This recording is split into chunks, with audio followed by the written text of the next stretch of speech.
है कि अगर वो बिज़नेस जॉइन कर रहा है या स्टार्ट कर रहा है तो अपनी पर्सनल ग्रोथ पे वो ध्यान दे, चाहे वो पर्सनैलिटी डेवलपमेंट हो, चाहे उसकी इनकम की ग्रोथ हो, चाहे उसकी नॉलेज की ग्रोथ हो। इन सारी चीज़ों को मिला कर के वो अपना पर्सनल एक इंडिविजुअल पर्सनैलिटी ग्रोथ करने के लिए बिज़नेस को जॉइन करता है, जो उसका पहला मोटिव हो सकता है। जब वो अपना पर्सनल ग्रोथ को वो अचीव कर लेता है दोस्तों, तो वो अपने फाइनेंशियल फ्रीडम पे ध्यान देता है, क्योंकि आज के दौर पे हर एक व्यक्ति अपने फाइनेंशियल के लिए ही काम कर रहा है, चाहे वो कोई भी काम कर रहा हो। और फाइनेंशियल फ्रीडम होना बहुत ज़रूरी है, क्योंकि आज हमको कोई भी काम करना है, कोई भी चीज़ें करनी है, तो उसके लिए हमारे पास फाइनेंसेस होना ज़रूरी है। इसीलिए हर एक व्यक्ति का आज सबसे बड़ा ड्रीम और सबसे बड़ा मोटिव ये होता है कि वो फाइनेंशियली फ्री होना चाहता है, कि वो अपने सारे नीड्स पूरे कर सके, सारे ड्रीम्स पूरे कर सके, सारे गोल्स पूरे कर सके और अपने सारे लग्ज़रियस लाइफ़ भी आसानी से वो एन्जॉय कर सके। तो फाइनेंशियल फ्रीडम को अचीव करने के लिए भी बहुत सारे दोस्तों हमारे टीम में लोग आते हैं, बिज़नेस को शुरू करते हैं और बिज़नेस को शुरू करने के साथ-साथ हमारे साथ मिलकर के काम करना चाहते हैं। फाइनेंशियल फ्रीडम के बाद अगर जो दूसरा जो अगला पॉइंट हो सकता है जिसके लिए लोग बिज़नेस को जॉइन करना चाहते हैं या शुरू करते हैं, वो होता है बिल्डिंग रिलेशनशिप।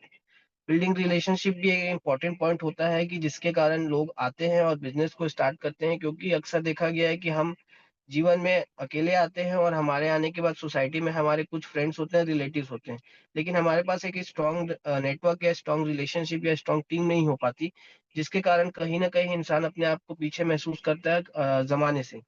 तो किसी इंडिविजुअल का ये भी गोल हो सकता है कि अगर मैं बिज़नेस स्टार्ट करूँगा तो मेरे को बहुत सारे कनेक्शंस मिलेंगे, बहुत सारे कॉन्टैक्ट्स मिलेंगे, बहुत सारे नंबर्स मिलेंगे।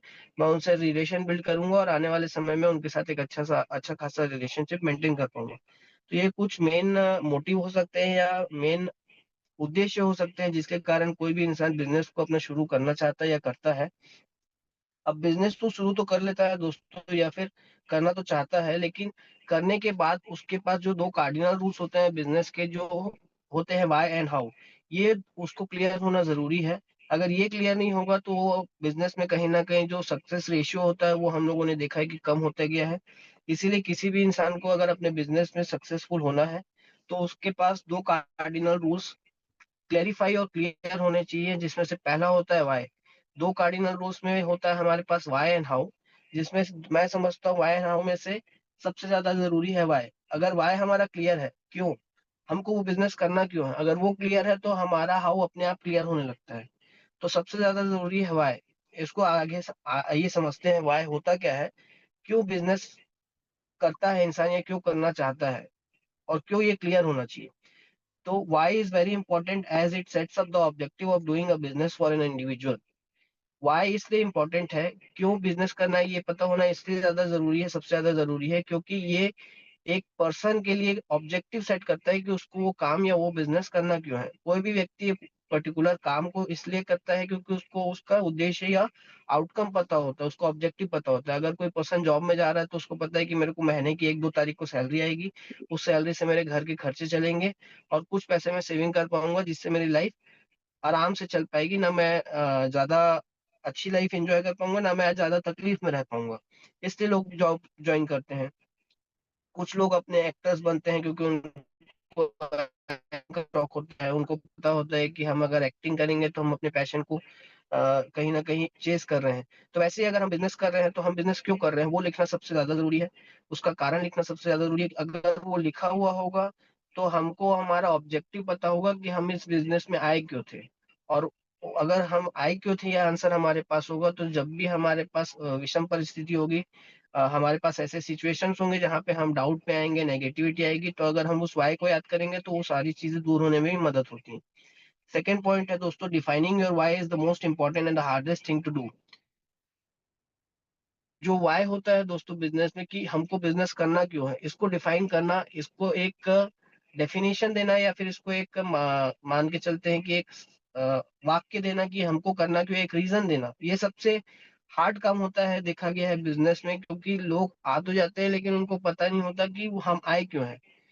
तो हम सभी को अगर आने से पहले या अगर हम आ भी गए हैं अपलाइन के मदद के द्वारा, बिना हम हमारा व्हाय क्लियर हुआ हम आ भी गए हैं, तो हमारा सबसे पहला काम होना चाहिए कि हम अपने व्हाय को क्लियर करें, कि हम इस बिज़नेस में आए क्यों हैं, हमारा कारण क्या था इस बिज़नेस को जॉइन करने का। और ये सबसे इम्पोर्टेंट और सबसे हार्ड होता है दोस्तों, मैं फिर से दोहरा रहा हूँ, क्योंकि कहीं न कहीं देखा गया है कि लोगों को उस चीज़ों से चाहिए क्या उनको खुद नहीं पता होता। तो हर एक इंडिविजुअल का वो क्या हो सकता है, डिपेंड करता है कि अलग-अलग हो सकता है। तो सबको अपना व्हाय क्लियर करने के लिए सबसे पहले उसको डिफाइन करना ज़रूरी है, और ये सबसे हार्ड हार्ड काम होता है मेरे अकॉर्डिंग। इसीलिए इसमें अगर 2 दिन लगे, 4 दिन लगे, हफ्ता दिन लगे, 10 दिन लगे, इसको आराम से टाइम लेके ज़रूर करना चाहिए, लेकिन इसको करना ज़रूर चाहिए।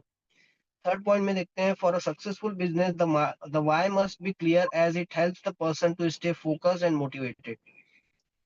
अगर दोस्तों हमको एक सक्सेसफुल बिज़नेस करना है, तो हमारा व्हाय क्लियर होना चाहिए, क्योंकि ये इंसान को हेल्प करता है उसके बिजनेस में फोकस रहने के लिए और मोटिवेटेड रहने के लिए। जैसे कि मैंने पहले भी बताया कि अगर कोई भी ऐसा सिचुएशन आता है जहाँ पे हमको नेगेटिव चीजों का सामना करना पड़ता है या डाउट्स हमारे माइंड में क्रिएट होते हैं, और हमारा अगर व्हाय क्लियर होगा, तो उस व्हाय को याद करने से क्या होता है, हमारे जो गोल होता है, हमारा जो मोटिवेशन होता है, हमारा जो फोकस होता है, वो हमेशा एक ही जगह पे रहता है। हम दूसरी जगह की चीज़ों को सोचते नहीं हैं और ना ही उनको हमारे ऊपर हावी होने देते हैं। तो व्हाय होना इसलिए भी क्लियर है।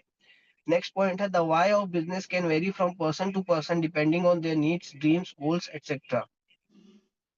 जो बिज़नेस का व्हाय होता है दोस्तों, वो हर एक इंडिविजुअल का अलग-अलग हो सकता है।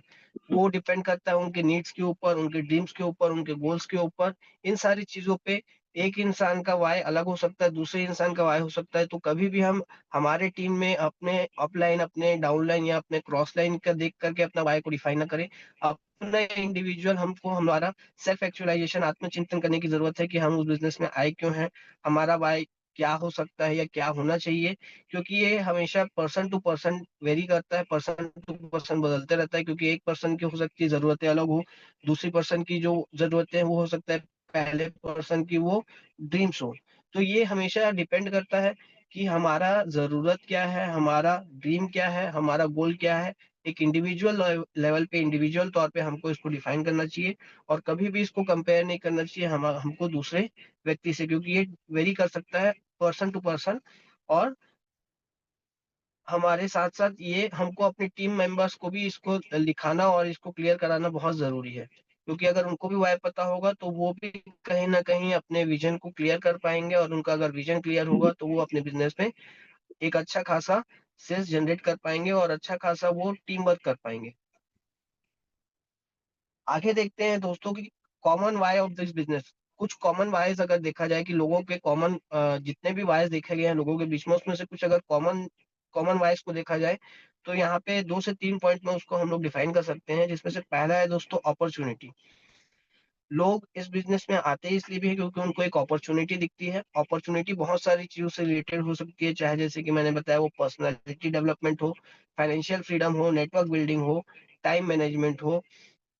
टाइम मैनेजमेंट के साथ-साथ कई लोगों को एक्स्ट्रा इनकम होता है, तो हर एक लोगों को एक अपॉर्च्युनिटी कहीं न कहीं उस बिज़नेस में दिखती है, जिसके कारण वो उस बिज़नेस को जॉइन करता है। वो भी अपॉर्च्युनिटी, ये भी अपॉर्च्युनिटी दोस्तों पर्सन टू पर्सन वेरी कर सकती है। किसी को पर्सनैलिटी डेवलपमेंट का अपॉर्च्युनिटी दिखता है कि मैं वहाँ पे बहुत कुछ लर्न करूँगा, मुझे अच्छी एजुकेशन मिलेगी, अच्छी लर्निंग्स मिलेगी, अच्छी एक टीम मिलेगी, है ना? कोई कोई हो सकता है कि वहाँ पे फाइनेंशियल फ्रीडम का एक अपॉर्च्युनिटी दिखता है, कोई हो सकता है कि नेटवर्क बिल्डिंग का एक अपॉर्च्युनिटी दिखता है। कुछ लोग आते हैं जो अपने टाइम मैनेजमेंट को लेकर के परेशान होते हैं, जितना वो टाइम दे रहे हैं लेकिन उतना उनकी अर्निंग नहीं हो रही है, तो उस उद्देश्य से कुछ लोग उस अपॉर्च्युनिटी को देख कर के आते हैं, है ना? कुछ लोग होते हैं जिनको जॉब करना ही पसंद नहीं होता, वो बिज़नेस को ही मतलब हमेशा जीवन में अपने अपनाते हैं और बिज़नेस करने के उद्देश्य आते हैं। तो एक अपॉर्च्युनिटी इंसान को कहीं न कहीं दिखती है, उस अपॉर्च्युनिटी के कारण वो आता है। जो कॉमन अपॉर्च्युनिटीज़ लोग देखते हैं और उसको आने के बाद उस अपॉर्च्युनिटी को अचीव करने की कोशिश करते हैं। तो सबसे पहला इंसान को अगर अपॉर्च्युनिटी दिखता है, तो अपॉर्च्युनिटी दिखने के कारण वो इस बिज़नेस को ज़रूर जॉइन करना चाहता है। दूसरा होता है हर एक इंसान के हर एक इंसान में कहीं न कहीं हर एक व्यक्ति का आज के ज़माने में दोस्तों कहीं न कहीं ड्रीम्स ज़रूर होते हैं। अब ड्रीम्स हो सकते हैं या तो वो शॉर्ट टर्म हो सकते हैं, या तो मिड टर्म हो सकते हैं, या तो लॉन्ग टर्म हो सकते हैं। तो कोई दोस्तों कोई ना कोई व्यक्ति है हमेशा ये सोचता है कि कभी ना कभी मेरे लाइफ में ऐसा कोई सिचुएशन आए कि जो मैं अपने ड्रीम्स को पूरे कर पाऊँ, अपनी फैमिली के ड्रीम्स को पूरे कर पाऊँ। अगर शॉर्ट टर्म ड्रीम की बात करें दोस्तों, तो वो ऐसे ड्रीम्स होते हैं जो इंसान 1 से 3 महीने में अचीव करना चाहता है। मिड टर्म ड्रीम्स की बात करें तो वो एक ड्यूरेशन होता है कि 3 से 6 महीने में उनको अचीव करना चाहता है दोस्तों। और लॉन्ग टर्म ड्रीम की अगर बात करें तो वो होता है 6 से 12 महीने में उसको अचीव करने की कोशिश करता है कोई भी व्यक्ति। तो कुछ व्यक्ति लोग आते हैं दोस्तों अपने ड्रीम्स को अचीव करने के लिए कि उनको एक विज़न दिखता है, एक रास्ता दिखता है, एक प्लेटफ़ॉर्म दिखता है कि ये प्लेटफ़ॉर्म है, यहीं से हमारा ये ड्रीम्स पूरे हो पाएँगे, चाहे वो शॉर्ट टर्म टर्म हो या मिड टर्म हो या लॉन्ग टर्म हो। तो ड्रीम्स को भी डिफाइन करना बहुत ज़रूरी है दोस्तों, अपने ड्रीम्स लिखना बहुत ज़रूरी है। जिसके सपने ज़िंदा है उसकी जिसके सपने ज़िंदा है उसकी हस्ती ज़िंदा, ऐसा बोला जाता है। तो सपनों को अपने ज़िंदा रखना और उसको लिखना बहुत ज़रूरी है। और लिखने के बाद उनको क्लासिफ़ाई करना कि कौन से सपने आपको एकदम शॉर्ट टर्म में चाहिए, कौन से आपको थोड़े समय बाद चाहिए और कौन से आपको लाइफ़ लॉन्ग के सपने हैं, लॉन्ग टर्म के सपने हैं, उसको क्लासिफ़ाई करना भी ज़रूरी है ताकि उसको प्रॉपर एक टाइम फ्रेमवर्क मिल सके। लिखने के साथ-साथ उसको टाइम देना ज़रूरी है कि मैं इस सपने को 3 महीने में अचीव करूँगा, 2 महीने में अचीव करूँगा, 4 महीने में अचीव करूँगा। तो एक प्रॉपर हमको रोड मैप मिलता है कि हमको इस तरीके से चलना है और इतने समय में हमारा ये सपना कंप्लीट होगा, ये पूरा होना चाहिए, जिसके कारण हम मोटिवेटेड रहते हैं, फोकस रहते हैं बिज़नेस करने के लिए। तीसरा पॉइंट अगर देखा गया दोस्तों तो गोल्स। जो भी इंसान अपने लाइफ में what you want to achieve in life, where you see yourself in next 3 to 5 years. हर एक व्यक्ति का एक कोई ना कोई लाइफ में गोल होता है कि वो अपने आप को आने वाले 5 से 7 साल में, 3 साल में कहाँ देखता है और वो अपने लाइफ में अचीव क्या करना चाहता है। तो गोल सेटअप भी बहुत ज़रूरी है। ड्रीम्स और गोल्स में बहुत छोटा-सा अंतर होता है लेकिन बहुत मेजर अंतर होता है, उसको समझना ज़रूरी है। ड्रीम्स वो होता है दोस्तों जो हम चाहते हैं, हम अपने सपनों को पूरा करना चाहते हैं, वो चीज़ हमको चाहिए। गोल्स वो होता है कि हमको वैसा बनना है या हमको हमारी लाइफ़ को वैसा करना है। गोल जो म होता है वो मटेरियलिस्टिक नहीं होता दोस्तों, गोल एक बड़े उद्देश्य के लिए होता है। तो हमेशा अपने गोल को भी अपना डिफाइन रखना चाहिए। अगर गोल भी डिफाइन हो आपका, अगर बड़ा विज़न क्लियर हो, तो कहीं न कहीं वो आपको हमेशा बिज़नेस के जितने भी समय में जो भी अपॉर्च्युनिटीज़ आएँगी उसके में आपको मदद करेगा फ़ोकस्ड रहने के लिए, मोटिवेटेड रहने के लिए। और कहीं न कहीं ये देखा गया है जिसका गोल क्लियर रहता है वो एक लंबे समय के लिए सोचता है, वो 5 से 7 साल, 3 साल का ड्यूरेशन में सोचता है। और यही सच्चाई है ना दोस्तों, आज जिसका गोल क्लियर है आप देख सकते हैं आज भी वो लोग हमारे सिस्टम से जुड़े हुए हैं और जिसका शायद गोल क्लियर नहीं था, ऐसे बहुत से लोग आए और बहुत से लोग सिर्फ़ यहाँ पे इंडस्ट्री में 1-2 साल के लिए आए थे और वापस चले भी गए। लेकिन जिनका गोल क्लियर था आज भी वो सिस्टम से जुड़े हैं, आज भी वो सिस्टम के लिए लॉयल हैं और आने वाले समय में भी रहेंगे, क्योंकि कहीं न कहीं उन्होंने अपने गोल को एक समय दिया है दोस्तों, 3 से 4 साल का टाइम फ्रेम दिया है कि इतने समय में हमको उनको पूरा करना है। तो ये बहुत ज़रूरी है गोल को डिफाइन करना, ये मदद करता है कि हम कभी डिस्ट्रैक्ट ना हो और कभी भी हम गलत चीज़ों पे आगे ना बढ़ें। तो गोल डिफाइन करना भी बहुत ज़रूरी है दोस्तों। इसके बाद देखते हैं हाउ। हाउ क्या होता है? मतलब बिज़नेस अगर हमको पता है कि व्हाय, अगर हमको करना क्यों है, हमारे ड्रीम्स क्या है, हमारे गोल्स क्या है, हमारे अपॉर्च्युनिटीज़ क्या है, अगर ये हमको पता है तो नेक्स्ट स्टेप आता है दोस्तों कि हमको उसको करना कैसे है। तो अगर व्हाय क्लियर है तो 90% तो काम वहीं पे सॉल्व हो जाता है, लेकिन फिर भी व्हाय क्लियर करने के बाद भी बहुत सारे पर्सन फेल होते हैं। Still after setting the why clear, majority of the person fails. अपना व्हाय क्लियर करने के बाद भी बहुत सारे पर्सन फेल हो जाते हैं बिज़नेस में, बिज़नेस करने में। क्यों फेल हो जाते हैं दोस्तों? क्योंकि because they don't know the right process of doing the business, how to do the business. क्योंकि उनको ये नहीं पता होता कि बिज़नेस करना कैसे है, अच्छे से कैसे करना है, सही तरीका क्या है करने का, उसके रूल्स क्या हैं, उसके प्रिंसिपल्स क्या हैं, है ना? सिस्टम को कैसे फॉलो करना है, सिस्टम के प्रति ईमानदार कैसे रहना है, ये सारी चीज़ें उनको पता नहीं होती है दोस्तों। तो ये सब चीज़ें जानना भी हमारे लिए बहुत ज़रूरी होता है, क्योंकि फॉलोइंग द सिस्टम और right process continue success can be achieved. अगर हम सिस्टम या राइट प्रोसेस को फॉलो करें, तो हमको लगातार हम एक सक्सेस को अचीव कर सकते हैं, अटेन कर सकते हैं।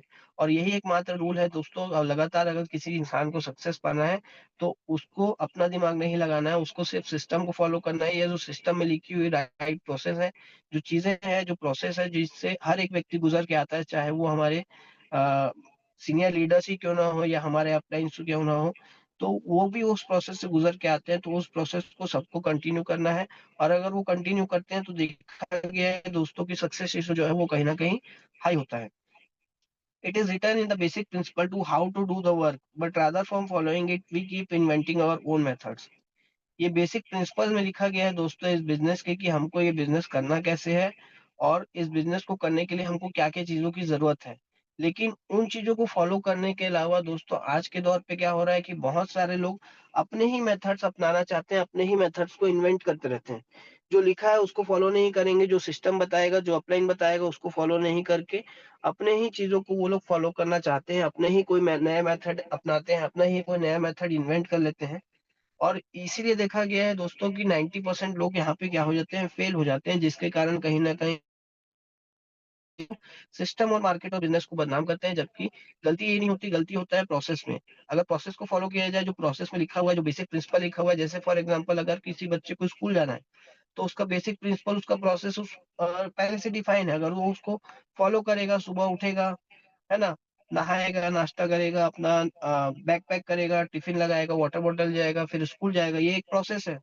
अगर उसको फ़ॉलो करेगा तो कोई दिक्कत नहीं आएगी। तो सिमिलरली हमारे बिज़नेस में भी एक प्रोसेस होता है, एक प्रिंसिपल है, अगर उसको हम फ़ॉलो करें तो ज़रूर हमको कहीं न कहीं अपना सक्सेस देखने को मिल सकता है। लेकिन हमको देखा गया है कि कहीं न कहीं हम लोग उसको फ़ॉलो करने के बजाय, कहीं न कहीं ये होता है कि हम उसमें अपना खुद का इन्वेंशन करते हैं, खुद के मेथड्स अपनाने की सोचते हैं और यही कारण है दोस्तों कि हम कहीं न कहीं फेल हो जाते हैं।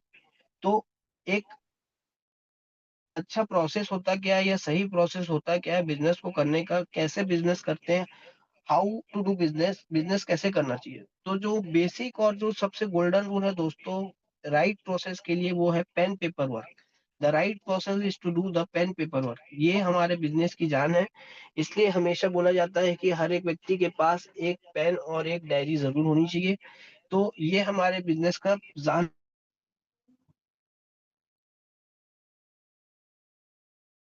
है, ये बहुत ज़रूर होना चाहिए।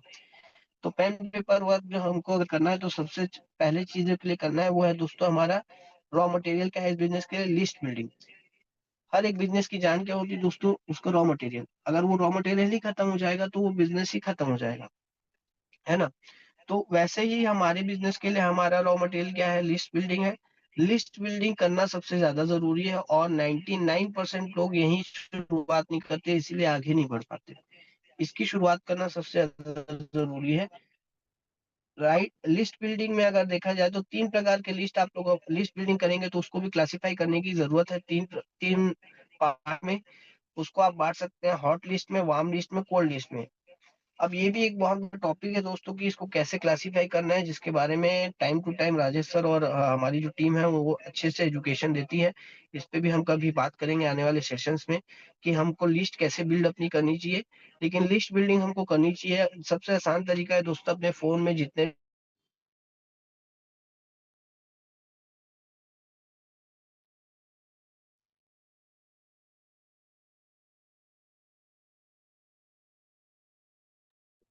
सर आपकी वॉइस नहीं आ रही है।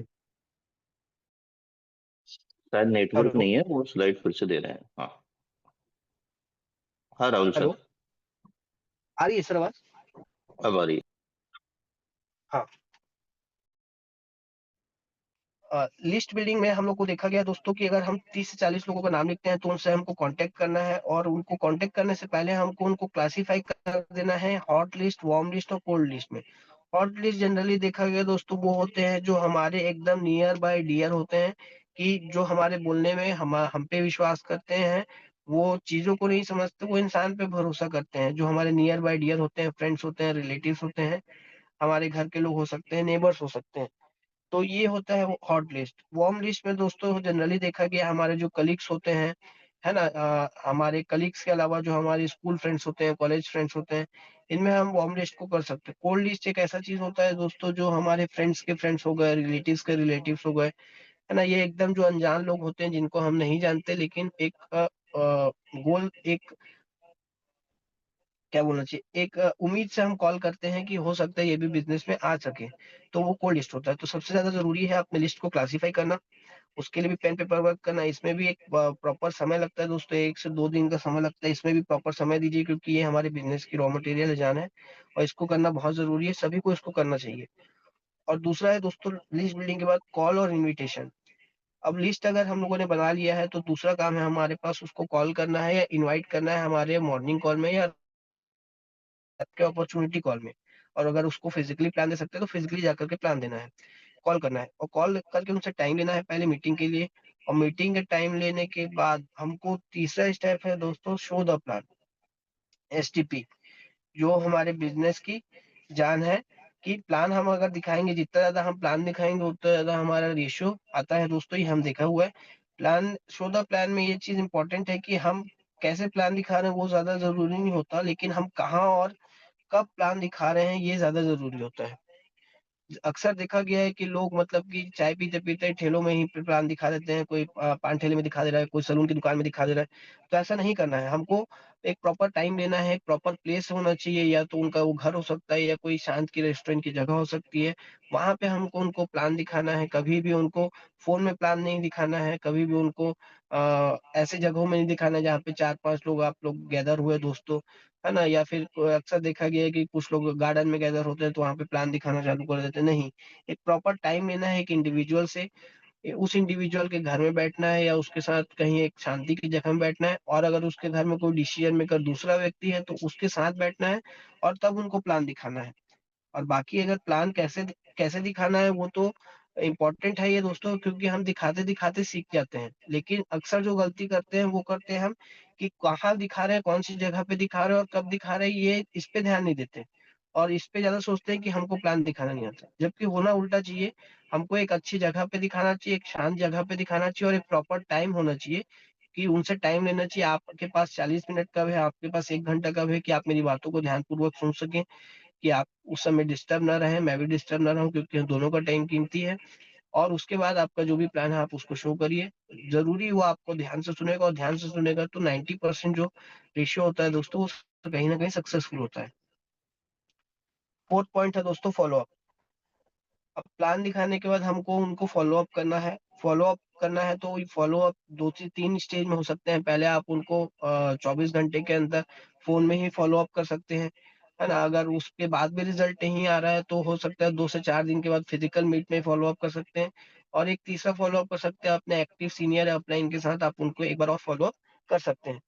और उसके बाद फ़ॉलो अप के बाद दूसरा नेक्स्ट पॉइंट है दोस्तों, 5वां है जो क्लोजिंग। अब क्लोजिंग में 2 सिचुएशन हो सकते हैं, या तो जॉइनिंग आएगी दोस्तों या तो जॉइनिंग नहीं आएगी। अगर जॉइनिंग आएगी तो सबसे पहला काम हमारा ये है कि हमको अगले 4 से 5 दिनों में उस पर्सन का क्या करना है, एफआईएम करना है। एफआईएम क्या होता है? First information meeting. अपने किसी भी एक्टिव सीनियर या अपलाइन के साथ, अगर अवेलेबल है, नहीं है तो आप खुद भी कर सकते हैं सीख करके।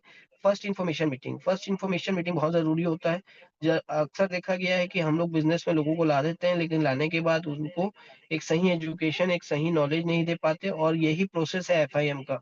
एफआईएम में होता है, अगर वो बिज़नेस में आ गया तो उसको उनको सही एजुकेशन देना है, उनको सही लर्निंग देनी है। उनको हमारे ज़ूम कॉल के साथ कनेक्ट करिए, उनको हमारे सिस्टम के साथ कनेक्ट करिए, है ना? उनको आप मोटिवेट करिए कि आपको भी मतलब कि बिज़नेस स्टार्ट क्यों करना चाहिए। उनको ये एजुकेशन दीजिए कि बिज़नेस स्टार्ट करेंगे तो आपको क्या-क्या अपॉर्च्युनिटीज़ मिलेगी। ज़ूम कॉल को अटेंड करने से आपको क्या-क्या चीज़ें सीखने को मिलेगी। ये सारी चीज़ों से उनको आपको अटैच करना है, जोड़ना है, क्योंकि ये सब चीज़ों से वो जुड़ेगा दोस्तों, तो कहीं न कहीं वो हमेशा एक पॉजिटिव माइंडसेट के साथ बिज़नेस में रहेगा। और अगर हमें जॉइनिंग नहीं आती है वहाँ पे, तो हमको एक बार अपने एक्टिव सीनियर के साथ फ़ॉलो अप कर लेना है, जो कि हम पिछले पॉइंट में भी डिस्कस किए। और अगर उसके बाद भी अगर जॉइनिंग नहीं आती है दोस्तों, तो उसको अपने डायरी में मेंटेन कर लेना है कि नो जॉइनिंग करके, और उसको कुछ दिनों तक फिर वापस से कॉल वगैरह नहीं करना है। 1 महीना 2 महीने का टाइम फ्रेम देना चाहिए, अपना काम को कंटिन्यू करना चाहिए, जो कि नेक्स्ट पॉइंट भी है continuity. Continue the process until you succeed. अपने काम को कंटिन्यू करते रहिए, कंटिन्यूटी करते रहिए, क्योंकि जो लोग हमको मना करते हैं, वो भी ये देखते हैं कि आप अपने काम को कंटिन्यू कर रहे हैं कि नहीं कर रहे हैं, कि कहीं बीच में तो नहीं छोड़ दिए। अगर आप अपने काम को कंटिन्यू करते रहेंगे, आप अपने काम को बंद नहीं करेंगे, आप अपने काम में कंटिन्यू करते-करते थोड़ी-थोड़ी सक्सेस भी पाने लग गए और अच्छी सक्सेस पाने लग गए, तो जो लोग आपको मना किए वो लोग अपने आप, देखा गया है कि इस बिज़नेस में आते रहते हैं दोस्तों। तो कंटिन्यूटी बहुत ज़रूरी है। नेक्स्ट पॉइंट है दोस्तों relation. Relation with system, upline, downline and crossline. अब इसमें देखा गया है बिज़नेस में कि कहीं न कहीं हम आ तो जाते हैं, सारी चीज़ों को सीख जाते हैं, लेकिन रिलेशन मेंटेन करने की बात अगर देखी गई है, तो रिलेशन मेंटेन नहीं कर पाते हैं, क्योंकि अपने सिस्टम के साथ हमेशा हमको लॉयल होना चाहिए। जिस सिस्टम ने आपको इतना अच्छा एजुकेशन दिया, इतना अच्छा प्लेटफ़ॉर्म दिया, उस सिस्टम के प्रति आपकी भी कुछ ज़िम्मेदारी बनती है, आपकी भी कुछ लॉयल्टी बनती है। तो हमेशा सिस्टम के प्रति डेडिकेटेड रहिए, कोई भी चीज़ें रहें अपने सिस्टम के लिए, अगर वो करना पड़े तो आपको करना चाहिए, उसके लिए मना नहीं करना है दोस्तों। हमेशा आपको डेडिकेटेड रहना है। अपने अपलाइन के साथ आपका अच्छा रिलेशन होना चाहिए, अपने डाउनलाइन के साथ आपका अच्छा रिलेशन होना चाहिए, आपके क्रॉस लाइन के साथ आपका अच्छा रिलेशन होना चाहिए। और इस रिलेशन को आपको मेंटेन करना है, आप ही को बनाना है, क्योंकि अगर आपका रिलेशन अच्छा होगा तो आपकी रिस्पेक्ट भी अच्छी होगी, और अगर रिस्पेक्ट अच्छी होगी हमारी बिज़नेस में, तो कहीं न कहीं देखा गया है कि वो हमको मदद करता है हमारे बिज़नेस को आगे बढ़ाने में, ग्रोथ करने में। नेक्स्ट पॉइंट है दोस्तों daily reporting. Daily reporting is mandatory by active upline और बाय इंडिविजुअल हिमसेल्फ। अब ये जो सारे काम है दिन के, अगर इसको हम लोग रिपोर्टिंग नहीं करेंगे, अगर हमारा कोई रिपोर्ट लेने वाला नहीं होगा या हम खुद से रिपोर्ट नहीं देंगे किसी को, तो कहीं न कहीं एक समय आता है कि हम भी डिमोटिवेटेड फ़ील करते हैं अगर जॉइनिंग नहीं आती है तो, या फिर रिज़ल्ट नहीं आता है तो। तो इसीलिए डेली रिपोर्टिंग, डेली अपने कॉल में अपने अपलाइन से या फिर अपने सिस्टम के किसी भी सीनियर से बात करना बहुत ज़रूरी है। अगर वो आपको फ़ोन नहीं कर पा रहे हैं किसी कारणवश, तो आप उनको फ़ोन कर लीजिए और उनको फ़ोन कर के डेली रिपोर्टिंग करना ज़रूरी है कि आज ये एक्टिविटी हुई, आज का ये चीज़ें थी, आज ये रिज़ल्ट आए, आज ये रिज़ल्ट नहीं आए। उनको मतलब पूरे दिन की चीज़ें बतानी है और आपके साथ कुछ अच्छा वो भी शेयर करिए, कुछ दिक्कतें आए वो भी शेयर करिए। अ, ज़ाहिर-सी बात है दोस्तों कि आपकी जितनी भी अगर दिक्कतें आई होंगी दिन भर में, वो उस 10 से 15 मिनट के कन्वर्सेशन में कहीं न कहीं दूर हो जाती है। तो बहुत ज़्यादा ज़रूरी है कि आप अपनी डेली रिपोर्टिंग को अपने एक्टिव अपलाइन या सीनियर के साथ उसको डेली चालू करिए और उसको एक कंटिन्यू प्रोसेस में रखिए। उसको आज जिस दिन बिज़नेस हुआ उस दिन करना है, जिस दिन नहीं हुआ उस दिन नहीं करना है, ऐसा नहीं।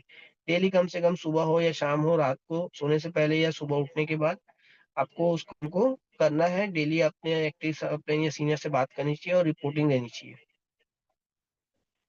9th पॉइंट है दोस्तों, वो यूज़र। बिज़नेस जो है वो हमारा है और देखा गया है कि ये वर्क भी जो है वो हमारा है।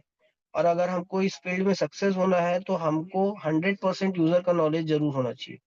अगर हम चाहते हैं कि हमारी भी एक अच्छी टीम हो, हमारी भी एक अच्छी अर्निंग हो, हमारी भी एक अच्छा बिज़नेस ग्रोथ हो, हमारी भी एक अच्छी खासी एक एजुकेटेड टीम हो, तो हमको खुद को पहले वो एक 100% यूज़र का जो टैग होता है वो अचीव करना ज़रूरी है दोस्तों। अब 100% यूज़र में सारी चीज़ें आती है, चाहे वो आपको सिस्टम फ़ॉलो करना आना चाहिए, आपको प्लान दिखाना आना चाहिए, आपको लिस्ट बिल्डिंग करनी आनी चाहिए, है ना? आपको फ़ॉलो अप करना आना चाहिए, आपको इन्विटेशन करना आना चाहिए, आपको ज़ूम कॉल लेना आना चाहिए।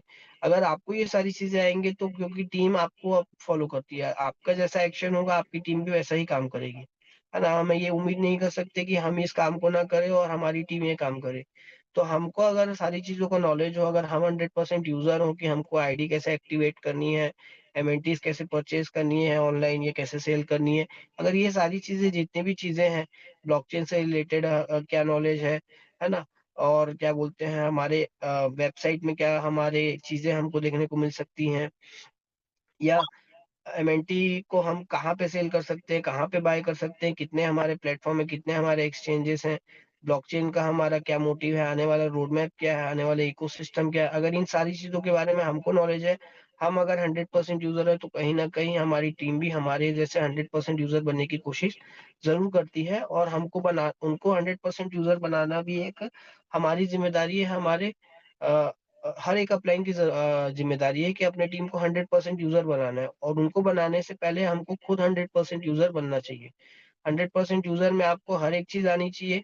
आपको कोई भी क्वेश्चन हो, कोई भी क्वेरी हो, अगर कुछ नहीं आता है तो अपने सिस्टम से, अपने सीनियर से उसको सीख लीजिए और सीखने के बाद जब आप 100% यूज़र बन जाते हैं, तो जितने ज़्यादा आप 100% यूज़र अगर बनाएँगे अपने सिस्टम के लिए, अपनी टीम में, उतने ही हमारे ग्रोथ होता है और उतने ही हमारे बिज़नेस अपॉर्च्युनिटी कहीं न कहीं बढ़ते जाते हैं और ग्रोथ को देखा गया है।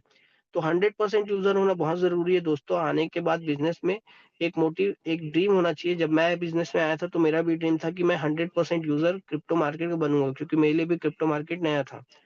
तो ये हो सकता है कि आप धीरे-धीरे इसको सीखें, एक दिन का प्रोसीजर नहीं है, 1 साल इसमें लगे, 6 महीना लगे, 1.5 साल लगे, डिपेंड करता है पर्सन टू पर्सन।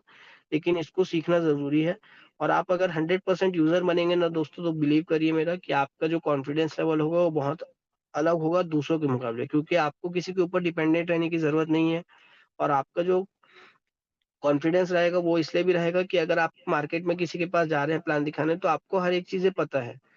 तो आपको किसी को वापस से कॉल करने का या क्रॉस चेक करने का आपको ज़रूरत नहीं पड़ेगा। हो सकता है कि हम किसी के साथ बैठे हैं और हमको अगर कुछ नहीं पता तो हमको अपने सीनियर को फ़ोन करना पड़ता है और हो सकता है उस समय में वो सीनियर अवेलेबल ना हो। तो जो हमारी छवि जाती है सामने वाले के सामने, वो कहीं न कहीं अच्छी नहीं जाती है।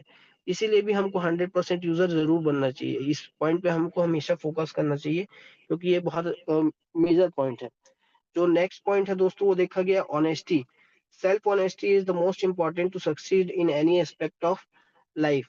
जो ऑनेस्टी है दोस्तों, ये हो सकता है जितने भी हम चीज़ें इन स्लाइड्स में देखें ये सब हमको पता हो, ये सब हम करते भी हों, लेकिन कहीं न कहीं अगर हमारा अपलाइन हमसे रिपोर्ट ले रहा हो तो भी हम उसको बोल दे रहे हैं कि हाँ, हम ये सब चीज़ें फ़ॉलो कर रहे हैं। लेकिन हमको पता होता है और कि हम वो चीज़ कर रहे हैं कि नहीं, सेल्फ ऑनेस्टी, क्योंकि चोर भी चोरी करता है ना, तो उसको और भगवान को पता होता है कि वो गलत कर रहा है करके। 2 इंसान को तो पता ही होता है, एक खुद को और एक भगवान को। तो ऐसे ही अगर हम कुछ गलत करते हैं या हम अगर ऑनेस्ट नहीं होते अपने सिस्टम के प्रति, अपने अपलाइन के प्रति, अपने सीनियर्स के प्रति, तो कहीं न कहीं हमको तो वो चीज़ें पता होती है कि नहीं, हम ऑनेस्ट नहीं हैं। और अगर दोस्तों, अगर हम अपने आप से ऑनेस्ट नहीं हैं, अगर हम अपने आप से ईमानदार नहीं है, सेल्फ ऑनेस्टी नहीं है हमारे अंदर, तो हम किसी भी लाइफ़ के किसी भी एस्पेक्ट में, किसी भी फील्ड में सक्सीड नहीं हो पाएँगे।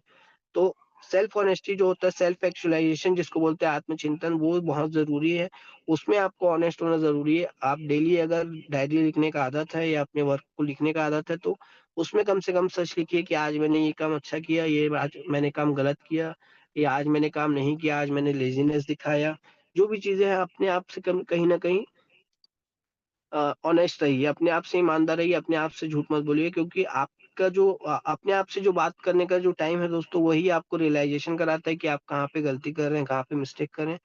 और अगर आप अपने सिस्टम के प्रति ईमानदार हैं, अपने अपलाइन के प्रति ईमानदार हैं, अपने सीनियर्स के प्रति ईमानदार हैं, अपनी टीम के प्रति ईमानदार हैं, अपने क्रॉस लाइन के प्रति ईमानदार हैं, और उसके बाद लास्ट में अगर आप अपने प्रति ईमानदार नहीं हैं, तो भी कहीं न कहीं देखा गया है कि लोग यहाँ पे क्या हो जाते हैं, फेल हो जाते हैं। इसीलिए आपको सेल्फ ऑनेस्टी भी होना बहुत ज़रूरी है। हर एक चीज़ के प्रति ऑनेस्ट रहिए, सिस्टम के प्रति, टीम के प्रति, अपलाइन के प्रति, और अपने प्रति भी सेल्फ ऑनेस्ट रहिए। और ये डेफ़िनेट है दोस्तों कि कहीं न कहीं अगर ये सारी चीज़ों को हम फ़ॉलो करते हैं, तो हम एक अच्छा-खासा बिज़नेस में एक अच्छा-खासा ग्रोथ अचीव कर सकते हैं, क्योंकि काम सब वही करते हैं दोस्तों, काम करने का तरीका भी वही है, बस कुछ लोग उसको अलग तरीके से करते हैं। जैसे एक एग्ज़ाम्पल के लिए देखते हैं, आज बहुत सारे लोग जीवन में चाय बेचते होंगे, लेकिन आप में से बहुत लोगों ने उनका नाम सुना होगा, डॉली चाय वाले का। वॉरेन बफेट जी उनसे ही मिलने क्यों आए? क्योंकि उन्होंने अपना काम को कुछ अलग तरीके से किया होगा, बाकी चाय बनाने का प्रोसेस तो सेम है दोस्तों। ऐसा तो नहीं है कि वो पहले शक्कर डालता होगा, फिर दूध उसके बाद फिर गैस में रखता होगा। प्रोसेस तो सेम है कि वही पानी डालना है, वही दूध डालना है। उसने तरीका वही अपनाया, बस उसने अपने काम को अलग तरीके से किया। तो हमको क्या करना है, अपने काम के प्रति ईमानदार रहना है, और ईमानदारी के साथ-साथ हमको रिज़ल्ट पे फ़ोकस नहीं करना है, प्रोसेस पे फ़ोकस करना है। तो वो बहुत एक अच्छा एग्ज़ाम्पल है कि उसने कभी सोचा नहीं कि मेरा काम जो है सिर्फ़ चाय बनाने वाला इतना छोटा काम है। उसने हमेशा ये देखा कि मेरा काम मेरे लिए बहुत इम्पोर्टेंट है, और उसमें ही उसने एक नए-नए इन्वेंशन ढूँढता गया, नए-नए तरीका ढूँढता गया, जिसके कारण आज वो वर्ल्ड वाइड फ़ेमस है। नहीं तो चाय तो हर एक गली में हर एक इंसान बना रहा है दोस्तों, हर एक घर में बना रहा है। लेकिन उसी काम को करके अलग तरीके से भी हम फ़ेमस हो सकते हैं, जस्ट हमको एक डेडिकेशन चाहिए और उसके प्रति ईमानदारी चाहिए। तो मैं आप सभी से यही बोलूँगा, इन सारे पॉइंट्स को आप लोग फ़ॉलो करिए, अपने बिज़नेस के प्रति, अपने सिस्टम के प्रति, अपने अपलाइन के प्रति, टीम के प्रति लॉयल रहिए, ऑनेस्ट रहिए। तो आपको कहीं न कहीं ज़रूर है ये कि आज नहीं तो कल, कल नहीं तो कुछ समय बाद आपको सक्सेस ज़रूर मिलेगा, और यही वो फ़ॉर्मूला है, यही वो प्रोसेस है जिसको पास करके हर एक इंडिविजुअल पास होता है, चाहे वो हमारे सीनियर अपलाइन हो या सीनियर अपलाइन हो या सीनियर टीम के मेंबर्स हों। यही प्रोसेस वो भी फ़ॉलो करते हैं। उन्होंने भी आज से जब बिज़नेस चालू किया होगा, तो कहीं न कहीं पेन पेपर वर्क उन्होंने भी किया होगा, उन्होंने भी ये सारे 9-10 पॉइंट लिखे होंगे। इन सारे 9-10 पॉइंट को उन्होंने भी अचीव किया होगा। उन्होंने भी लिस्ट बनाया होगा, उन्होंने भी कॉल किया होगा, उन्होंने भी इनवाइट किया होगा, उन्होंने भी प्लान दिखाया होगा, उन्होंने भी फ़ॉलो अप किया होगा, उनको भी रिजेक्शंस मिले होंगे, है ना? रिजेक्शंस को उन्होंने भी हैंडल किया होगा, ऑब्जेक्शन हैंडलिंग उन्होंने भी की होगी। उन्होंने भी अपने काम को कभी बंद नहीं किया, कंटिन्यू करते रहे। तो ये सारी चीज़ें हमको भी फ़ॉलो करनी है, और यही एकमात्र प्रोसीजर है, पेन पेपर वर्क। इसके अलावा कोई प्रोसीजर नहीं है। अक्सर क्या होता है, हम अपना दिमाग लगाते हैं, इसको फ़ॉलो नहीं करते हैं, और वहीं पे लोग 99% लोग फेल हो जाते हैं। तो मैं उम्मीद करता हूँ आज का सेशन आप सभी के लिए अच्छा रहा हो, और आगे के लिए अगर कोई को-होस्ट कुछ कहना चाहते हैं तो ठीक है, नहीं तो सेशन को एंड कर सकते हैं सर। मेरा स्लाइड यहीं तक था। Thank you so much. Sir thank you so much sir कि आज का सेशन बहुत इन्फॉर्मेटिव था कि बिजनेस ग्रोथ के लिए हमें क्या-क्या बेसिक चीज़ों को ध्यान रखना चाहिए। अगर हमें किसी भी काम को में सफलता चाहिए, तो सबसे पहले हमें अपना व्हाय एंड हाउ क्लियर होना चाहिए। जैसा कि आपने बताया, क्यों करना है, कैसे करना है, जब तक इन दोनों का जवाब आपके सामने नहीं आता, आपके अंदर से नहीं आता, तो डेफ़िनेटली कोई भी बड़ी अपॉर्च्युनिटी हमें छोटी लगती है। तो sir thank you so much sir. बाकी हमारे को-होस्ट चाहें तो वो भी कुछ ऐड कर सकते हैं इसमें। Thank you Rahul sir. जो आपका सेशन था वो काफी अच्छा था और किस तरीके से काम को करना चाहिए ये आपने बताया। दूसरा, रही बात ऑनेस्टी की, तो जनरली ये देखा गया है कि मिस्टर मिंट में लास्ट ईयर लोगों ने पैसा तो बहुत बनाया, लेकिन कहीं ना कहीं उनमें ऑनेस्टी की कमी थी, क्योंकि जब पैसा आता है तो आदमी हो सकता है कहीं ना कहीं कुछ गलतियां करता है। और कई बार ये भी देखा गया है कि अपलाइन डाउनलाइन या क्रॉस लाइन में उनके रिलेशन खराब होते हैं। तो ये एक समय है चीजों को सुधारने का। जो गलतियां पिछले साल लोगों ने की वो गलती इस बार ना करें, और कोशिश करें कि सिस्टम को फॉलो करते हुए, और जिस तरीके की मीटिंग्स मॉर्निंग में होती है इसका अगर हम जिस तरीके से बताया जाता है उस तरीके से एज इट इज पालन करते हैं, तो हो सकता है कि हम लोग एक अच्छी सक्सेस हासिल कर सकते हैं। क्योंकि बहुत सारे लोगों ने जब अपना दिमाग लगाया तो वो कहीं ना कहीं फेल्यूर की ओर आगे बढ़े, वो सफल नहीं हो पाए। और जब आदमी सफल नहीं होता तो कहीं ना कहीं वो डिप्रेशन में आता है और फिर उसके बाद वो गलत डिसीजन लेता है।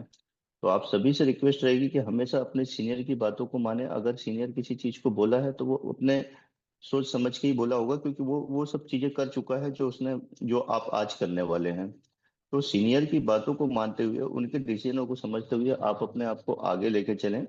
और दूसरा, जैसे कि अभी सबको पता है कि हमारी माइग्रेशन की प्रोसेस बहुत जल्दी स्टार्ट होने वाली है, सभी ग्रुपों में मैसेज सर्कुलेट हो चुके हैं। अगर किसी का भी कोई भी एमएनटी कॉइन टोकन, अगर कॉइन स्टोर मैक्सी में है तो आप उसको प्लीज विड्रॉल कर लें। अपने टोकन, अपने जो वॉलेट है उस वॉलेट में लेके आ जाएं, चाहे वो सेवपाल हो चाहे मेटामास्क हो, इन वॉलेट में उन टोकन्स को ट्रांसफर कर लें। क्योंकि कल को अगर ये माइग्रेशन की प्रोसेस स्टार्ट होती है और अगर हम डीलिस्ट होते हैं तो उसके बाद आप शायद उन टोकन्स को ट्रांसफर नहीं कर पाएंगे। तो इस बात का आप लोग विशेष ध्यान रखें, जो मैसेज आ रहे हैं उस मैसेज को समझें, या तो अपने अपलाइन से बात करें कि किस तरीके से ये सारी प्रोसेस होने वाली है। इसी के साथ हम आज के इस कॉल को यही एंड करते हैं, और थैंक यू बोलना चाहूंगा राहुल जी का और बाकी सभी पार्टिसिपेंट्स का, जिन्होंने काफी पेशेंसफुली पूरे कॉल को अटेंड किया। और उम्मीद करते हैं कि यहाँ बैठा हर एक व्यक्ति इन बातों का ध्यान रखेगा और आगे कोशिश करेगा कि यहाँ पे सफल किस तरीके से होना है, क्योंकि यही एक समय है दोस्तों। तो thank you. Thank you sir, मिलते हैं रात के अपॉर्चुनिटी पर।